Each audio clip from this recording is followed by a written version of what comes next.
Hey, this is Mark with Faith on Tap, and today we're exploring the theme of private pride or silent successes now spoken. We spoke to a number of people who all had a different take on our question, and their responses cover the spectrum. So it's fair to ask ourselves how God might use these silent successes and guide us further into His kingdom. I do think there is fruit from that, and God uses those revelations that we come to in our lives for His good, for His kingdom. Is it part of the bigger picture? Absolutely. I think for me, that particular thing, absolutely. And it allows me to enter into relationships and or circumstances where I might get emotionally beat up, but it's okay because God's got me. And everyone has the capacity to recognize a quality or experience that we can be happily and thankfully proud of. I think anything that we could, in a healthy person, I think the things that we can take pride in our lives, whether it be in our personalities, in our doings, in our family, those are God things. Nobody's proud of, I committed adultery and I'm a drug abuser. And so we don't look at those with any type of pride, even though those things take place and those things are part of our culture. But the things that we can honestly sit back at the end of the day and go, yeah, that was good. Those were God moments, whether you believe in God or not. And maybe, just maybe, we don't actually mean proud. Maybe we can reimagine the whole concept. I wonder if the pride that we feel is really, we're blessed. We recognize the blessing of God active in our life. So a nuanced pride can be part of our identity, and we have the opportunity to find God's hand in it all. Thanks for joining us. Let's get started.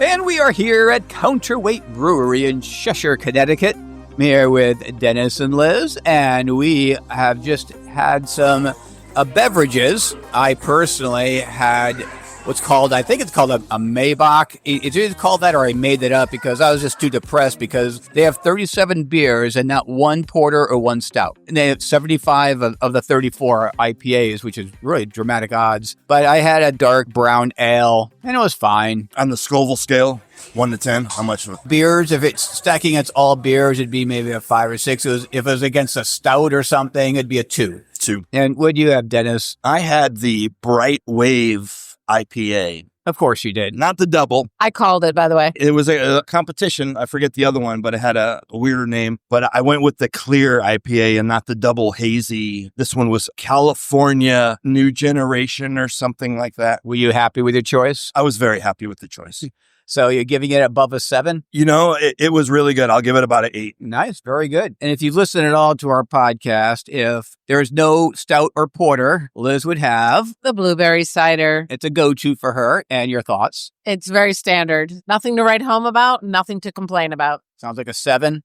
Yeah. And our question tonight is going to be, what is something that you're proud of that no one knows about? And that's going to be an interesting question. The question where people might not want to be proud of something and no one knows about it. Maybe there's a reason no one knows about it, but they don't like telling people. So I'm not sure what we'll get from it. What are your thoughts, Dennis? I think along the lines of some of our other questions, this is another vulnerable question. And so we'll have to see. If people are willing to be a little bit vulnerable and open up, that would be great. But I think we're going to have a mix of superficial and I believe somebody's going to go deep. Yeah, it's a tricky question, like you said before, because if you reveal the thing that no one knows about, then it's out there. It's like, Like, I don't want people to know I donate $7,000 a week to poor orphans, children that need help.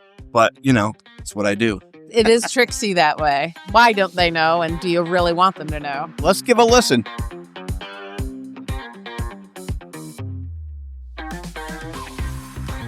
My name's Dennis, and your name?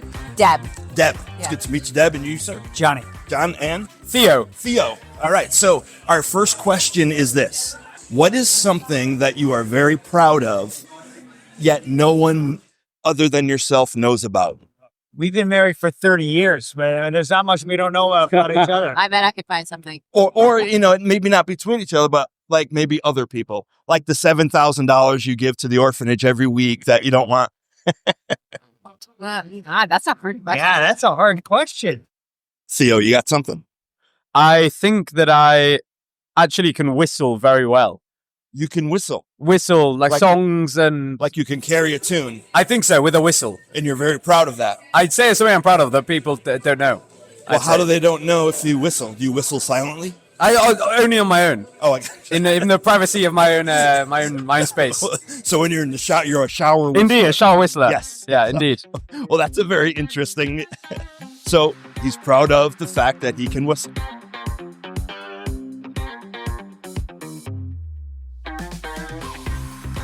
What is something that you're proud of and that no one necessarily knows about, except your husband? Okay, yeah. All right. So I had breast cancer 6 years ago, and I feel like I'm proud of the way that I handled it and the way that I conquered it. I mean, what people don't know about that is the absolute sheer terror that comes from that diagnosis. So that's what I would say. And so, what characteristics in yourself did you kind of take pride in the way you handled it? I would say resilience and, yeah, strength. And, What kind of strength? well, I mean, physical strength, but also mental strength and not letting it take over my life. I still worked. I Oh, still, wow. took care of the house and the kids and whatever. And so, yeah, I think that was a big one. What was your biggest support system going through that you believe helped you stay in that place where you can look back and go, yeah, I did pretty good?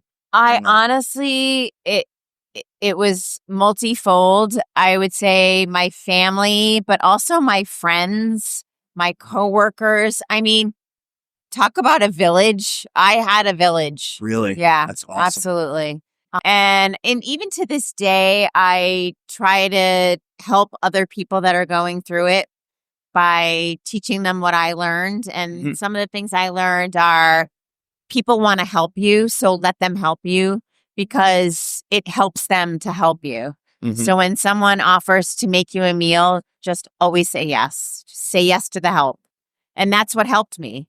I Really? said yes Wow. to all the help and it was awesome. Is that side of you, that resilient side, that strength side, is that something that shows itself in other areas of your life? I mean, yes. Yes. I've always been like that. I come from a scruffy background. You're a fighter, huh? I'm a fighter. I went to college, went to medical school, worked myself. I paid for it myself for the most part. I just, yeah. And so you're in the medical field? Yes. I'm an OBGYN. Okay. Yeah. And so how was that? How does the doctor deal with the cancer diagnosis? Very interesting because number one, I thought I knew everything about breast cancer before I got it. And I realized how little I knew, but also I learned a lot about being a patient. And I think it taught me a lot of empathy for a lot of other, what other people are going through. And so, yeah. Well, first of all, congratulations Thank on you. a well-fought fight with a win. Thank you. So that's Thank very, you. Thank you. that's a great story. Thank you for that. Thank you for sharing that. Thank you.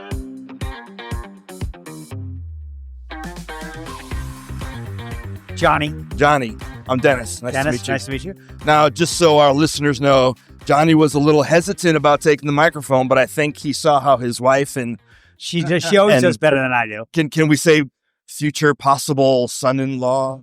Oh, Maybe- wow. future possible maybe son. Okay. Yeah, knock on wood. So the first question is, what is something that you're proud of that no one else knows about? I guess I'm proud of my family. Oh, Right? I have, my wife, my two girls. It's about the best thing I could be proud of. So what are you proud about of the family? What is your? My wife is awesome and my girls are great. So I've got a wonderful Period. life. Wonderful life. That's Yeah, awesome. yeah. Awesome. So, and I can't imagine that no one knows that you're proud of your family. No, I think they do. But I'm not one that Brags. I don't brag. Yeah, I don't Right. brag.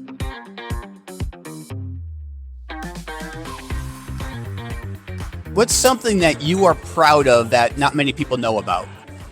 Everybody knows about all the things that I'm proud of. That's why I got nothing. You must have some things that you do that I'm sure your wife knows, but not a stranger or someone, a workmate might not realize about you. Everyone knows everything about you? Yeah, but everybody knows all the things that we've accomplished.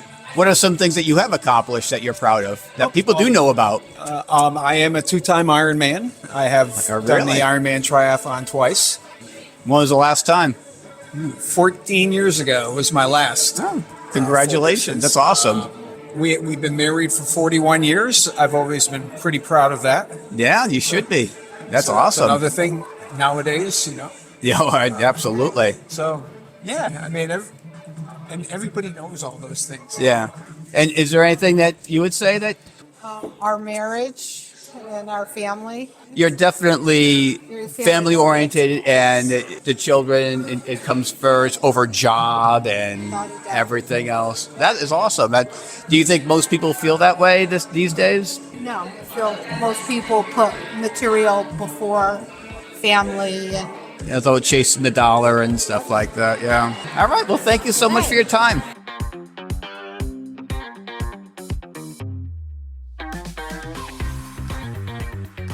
Hey, Liz, what do you have to say? Well, Mark, the grass is always greener on the other side because that's where they're keeping all the fertilizer. Back to the fertilizer jokes. Yes. Here we go. Very good. There's something very Jesus and fertilization and agriculture. Yeah. Okay, sure. Okay. Well, and we're listening to the voice of the icon of inspiration. Icon.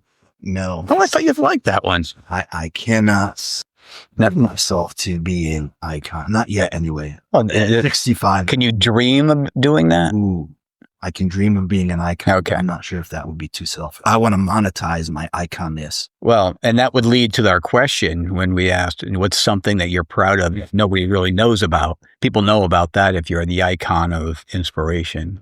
So our new puppy just stepped on my laptop here. Okay, it's still working. So we're asked the question, what's something that you're proud of that nobody really knows about? We had some noteworthy discussions. I also had people who said nothing.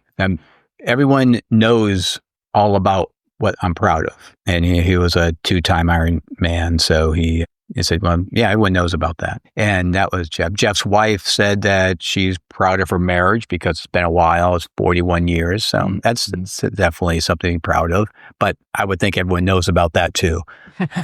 Like, you guys are married? Yeah. For 40 how many years? Yeah. So you had some more depth in your conversations with Deb and Theo. You want to share that? Theo wasn't all that deep. He was proud that he can whistle. Not just whistle anywhere, but whistle in private. Whistle in private. And from the way he was speaking of his whistling, it might be like world-renowned whistling. But if he does it in private, it wouldn't be world-renowned. Well, it could be. Well, I would put her, Liz is a good whistler, but that's a loud, piercing sound that hurts and makes me angry. I'm so sorry. But Debbie really gave a heartfelt response. She was proud of the way that she handled breast cancer and her being a doctor. And she learned her interview and her sharing were some of the things that she learned through that experience was how to be a patient. And so I found that very intriguing. But, she looks back and, she looks at the strength that she's had both physically, emotionally, and mentally. And she really feels that she handled it well. Yeah, I remember listening back to that. She was talking about the sheer terror that she had, and then the resilience that she should have been proud of in response to that. So that was she good. said something like, "It didn't take over my life. I still worked. I still did what things I needed to do." She was a fighter, and I think it's something to be very proud of, but it's also something to be applauded from the outside in. Sure, absolutely, I agree. When Christians, when we're posed with a question, what are you proud of, etc., we think of all the warnings in the Bible about not to be proud. we could take Paul's example. Because Paul did say in 2 Corinthians that I take great pride in you. And when he was talking to the Corinthians about their faith. So it's something that's rooted in love and in God's work in them. It's not something that I'm proud of you because I'm the one who was able to give you to that point. Now, I do think we do have to be careful when we're proud of our kids. Are we proud of their kids because, well, I'm proud of them because I see that I was able to raise them well. I was able to, the gifts that I had, they have, versus being proud of them because they're making they made themselves who they are. They made the right decisions. They're doing well in their life, etc. Yeah, what some of the proudest moments I have of my son in his lacrosse genre. He played lacrosse, middle school, high school, college. Some of my proudest moments of him were in the throes of big losses for his team and how he handled that loss. Like he would never look at himself as that was a prideful moment. He was aggravated. He was frustrated. But, again, from the outside looking in, there's a sense of, wow, he handled that well, and he handled that well in the context of his entire team, not just personally. That is something good. So if I was to ask you guys, what is something that you're proud of that not many people know about? Liz, do you have anything that you tried and tried to think of something for a while now? And it's like things they come up with are just like they're either really lame. It's like, oh boy, yeah, I can really iron pillowcases so well. But I think one thing that I can do that people are mistaken when I'm really good at copying other people's work.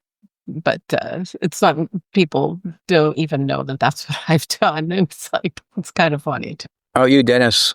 I thought about this for a while, and we've had a few weeks because of some intermissions in our podcasting. And I come back to this thing that I believe I have achieved after years and years and years of trying to figure it out, where I have learned to grow thick skin and maintain a tender heart. And it's not something you broadcast. It's not something that you tell people, hey, I'm going to thick skin, but I got a tender heart. Right. But it's something that I can finally almost exhale with.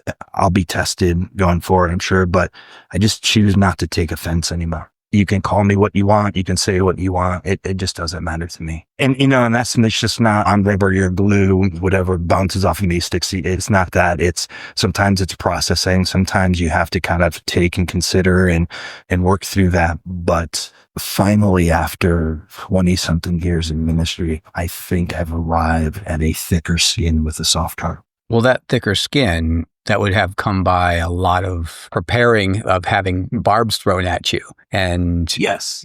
And allowing those barbs to affect me more than they should. So what was there a turning point? Was a slow, gradual? Everything was slow and gradual, but there was a turning point. It was around 2020. Yeah, that's a turning point in lots of people's lives. And that started the process of me getting there. That wasn't where I had the epiphany and everything changed, but it made me realize that I had to change somehow in some way. And it wasn't like I dreamt of being thick-skinned and soft-hearted. It was something that I realized that I had to be able to do in order to stay a pastor. So you're saying it was over time, but it really went to high levels during 2020 when it was thrown at you a lot. Yeah. Not many people know that I have the school champion of being able to catch 51 pennies off my elbow. Yes, because a person, we're in a contest. I had to have 2 piles. Yeah. I think a video short is going to have to be published. No, I agree. I would have to go back into training, but no, we got time. The person who challenged me was very good, and he got up to 50. We might have been taunting each other. I don't remember. I'm sure it was mostly him. I know it's hard to believe. When the 51 came, I was more shocked than he is. Because when you're doing that, when you're having that on the elbow and you quickly put your hand down, you're waiting to hear all the noise of the coins all over the place.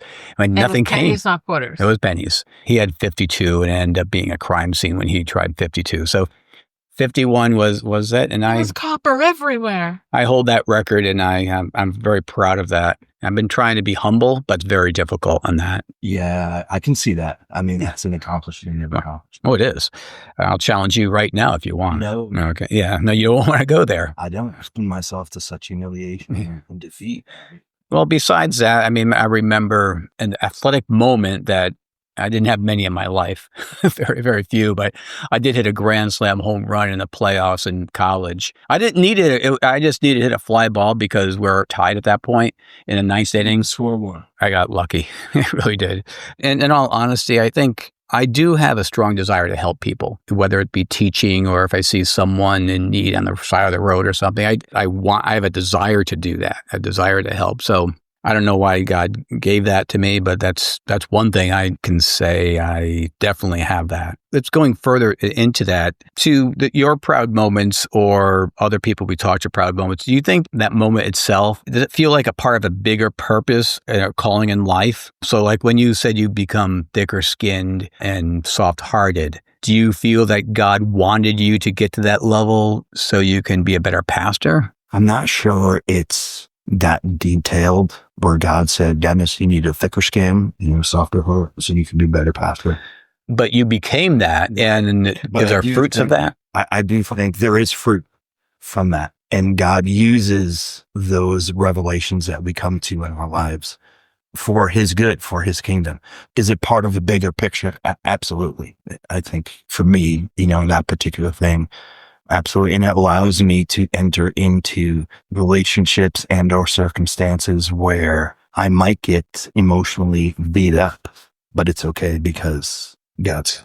I guess another way of looking at it, and this is always a tough thing, and for all of us, Christian, non-Christians, what have you, how do you discern whether your gifts that you have or that you're using that God gave you, were intended, that you're using the gifts that God gave you for their intended purposes?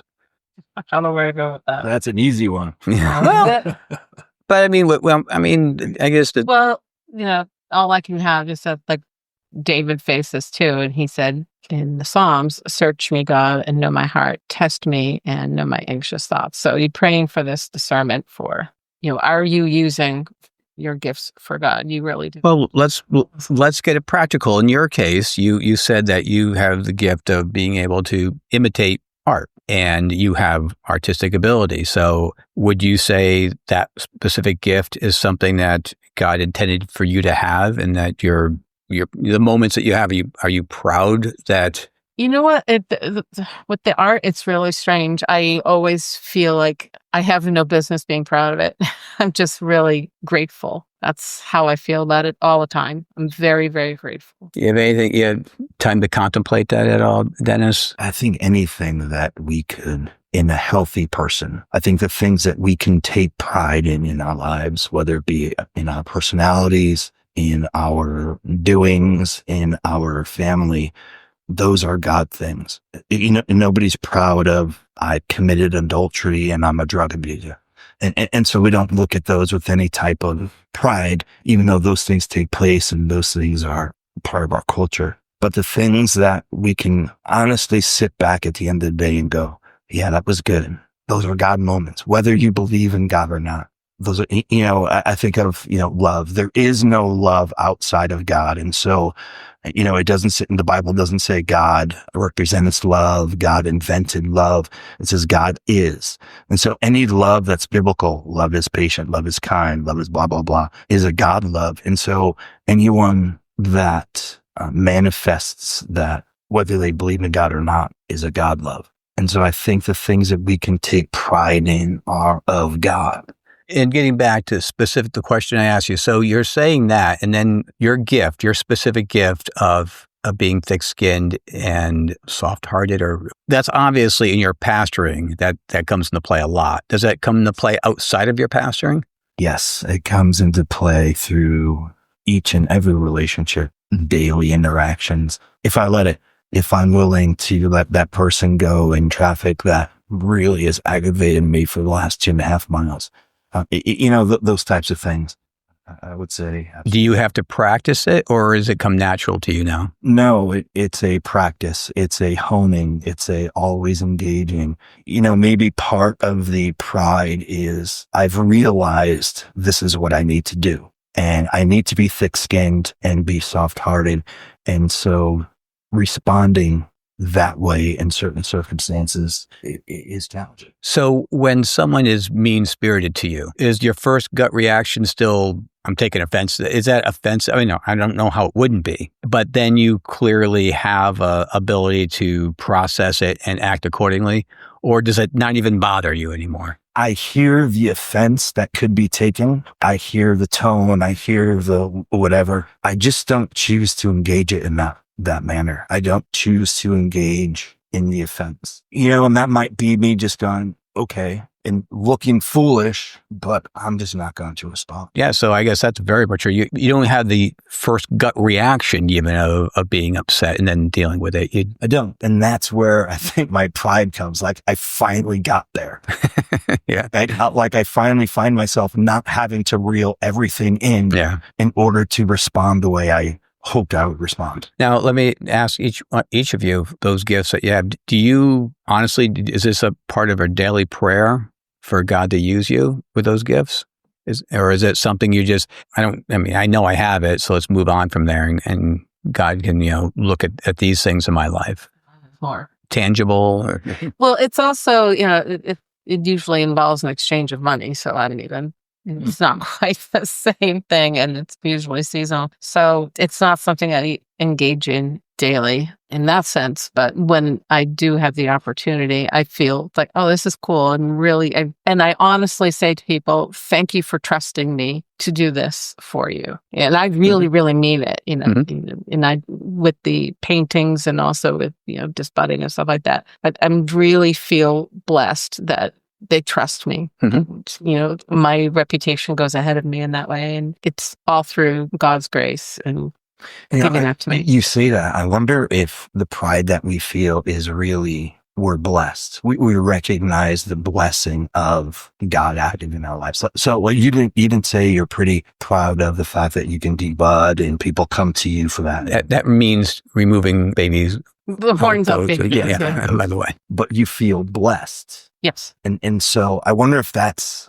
a godly pride, like a good sense of pride. Yeah. Like a godly, it's not like, oh, look at me, I am the best debutter ever. Yeah. It's, I feel blessed that people. Yeah. It's like you mentioned 1 Corinthians before, and so early in chapter, Paul writes, "Whatever you do, do it for the glory of God." And that's kind of where I am with those things. And do you have to pray anymore for this, or is it just now become so ingrained in who you are, you don't even think about it? I'm not sure I pray about it. I recognize the need for it in my life. Will there be times and were there times that I just don't remember where I need a little bit extra thick and more soft? Yes. There are times of prayer for that. And I would say, I don't do it as often as I should, but I do ask for God to bring people into my life that I can help. Why don't I do it more?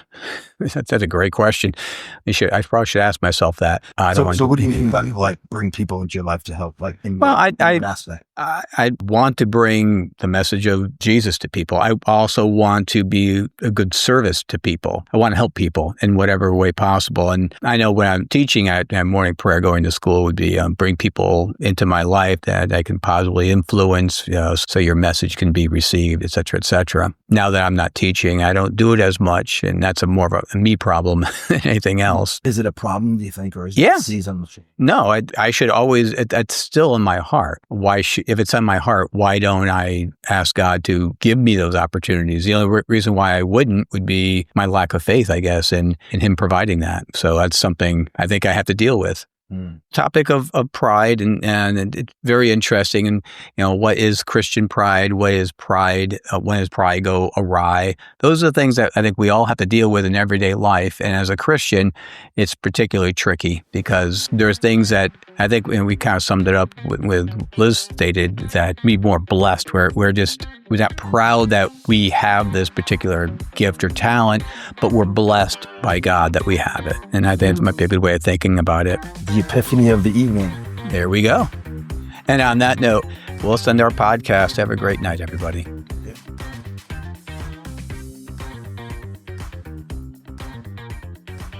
tune in next episode when you'll hear Dennis say, Fish and cheese. How awesome is that?